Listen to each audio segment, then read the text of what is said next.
Maayong buntag kaninyong tanan, base sa report gikan sa Pag-asa sa tong regional forecast, ang tibuok dapit sa Mindanao makasinati sa panalagsang pagdag-om ngadto sa madag-umon nga kalangitan inubanan sa patak-patak nga pag-ulan, kilat ug panalugdog tungod sa localized thunderstorms.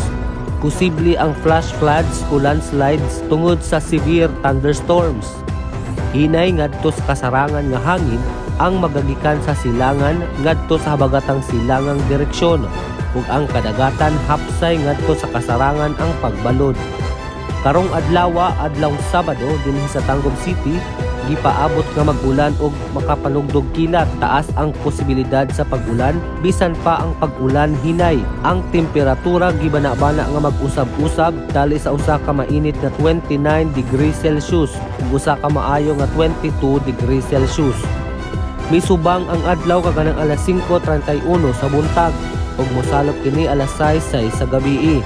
Ang kahayag sa adlaw mulungtad sa 12 oras ug 35 minutos. Alang sa kamakaigsuonan nga nag-atang sa atong kadagatan, unang paghunas kaganang alauna 16 sa kadlawon. Unang taob unya sa alas 8:13 sa buntag. Ikaduhang paghunas unya sa alas 4:13 sa hapon ug ang ikaduhang pagtaob unya sa alas 11:40 sa gabii.